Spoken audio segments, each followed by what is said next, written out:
22শে March defending champion KKR ও আরসিবির মধ্যে IPL 2024-এর প্রথম match অনুষ্ঠিত হলো। আর প্রত্যাশা অনুযায়ী অনেক বড় বড় সেলিব্রিটিদের উপস্থিতিতেই জমকালো উদ্বোধনী অনুষ্ঠান দিয়ে ইডেন গার্ডেনে প্রথম ম্যাচটি অনুষ্ঠিত হয়েছিল। আর প্রথম ম্যাচেই ঘটে গেল অঘটন। ডিফেন্ডিং চ্যাম্পিয়ন কেকেআরকে তাদের ঘরের মাঠে একদম অসহায়ভাবে হারতে হলো আরসিবির কাছে। টসে জিতে আরসিবি প্রথমে বোলিংয়ের সিদ্ধান্ত নেয় ও কেকেআরকে ব্যাটিংয়ে পাঠায়। আর অনুমান অনুযায়ী কেকেআরের হয়ে ওপেনিংয়ে নামে কুইন্টন ডিকক ও সুনীল নারায়ণ, কিন্তু জশ হেজেলউডের বলে প্রথম ওভারেই ডিকক আউট হয়। তারপর 3 ওভার পর্যন্ত কেকেআর একদম কোণঠাসা ছিল। 3 ওভারে তারা মাত্র 9 রান করে। তারপর ক্যাপ্টেন রাহানে এবং সুনীল নারায়ণ মিলে অসাধারণ কামব্যাক করায় তারা দুজনে পাওয়ার প্লেতে 60 রান করে ও প্রথম 10 ওভারে 100 রান করে ফেলে। সমস্ত কেকেআর ফ্যান্সরা সুনীল নারায়ণ ও আজিঙ্ক্য রাহানের ফর্ম কীরকম থাকবে সেটা নিয়ে একটু সংশয় ছিল, কিন্তু তারা দুজনে প্রথম ম্যাচেই দেখিয়ে দিয়েছে যে তারা দুজনেই চূড়ান্ত ফর্মে আছে। সুনীল নারায়ণ 26 বলে 44 রান ও আজিঙ্ক্য রাহানে 31 বলে 56 রান করেন। তাদের ব্যাটিং দেখে মনে হচ্ছিল যে কেকেআর অনায়াসে 230 থেকে 240 রান করবে, কিন্তু সুনীল নারায়ণ এবং আজিঙ্ক্য রাহানে পরপর 2 ওভারের মাথায় আউট হয়ে যাওয়ায় কেকেআরের সেই স্বপ্ন ভেঙে যায়। কেকেআরের পুরো মিডল অর্ডারকে আরসিবির স্পিনার ক্রুনাল পান্ডিয়া একদম চেপে ধরে।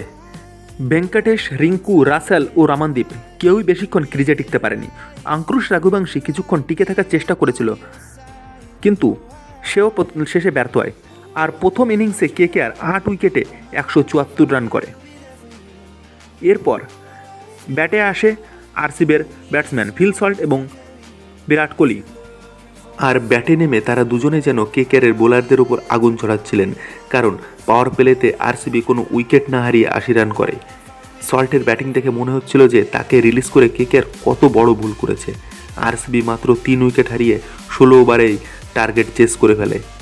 একমাত্র সুনীল নারায়ণ ছাড়া কেকেআরের অন্য কোনো বোলারের ইকোনমি রেট 10-এর নিচে নেই। কেকেআরের বড় ভরসা বরুণ চক্রবর্তীকে ফিল সল্ট ও বিরাট কোহলি এর সামনে একদম নিরুপায় লাগছিল। এরপর কেকেআর তাদের পরবর্তী ম্যাচ খেলবে গুয়াহাটিতে রাজস্থান রয়্যালসের বিরুদ্ধে। আর আশা করা যাচ্ছে যে প্রথম ম্যাচে হারের পরে কেকেআর তাদের সমস্ত ভুলগুলি শুধরে নিয়ে সচেতনভাবে পরের ম্যাচে নামবে।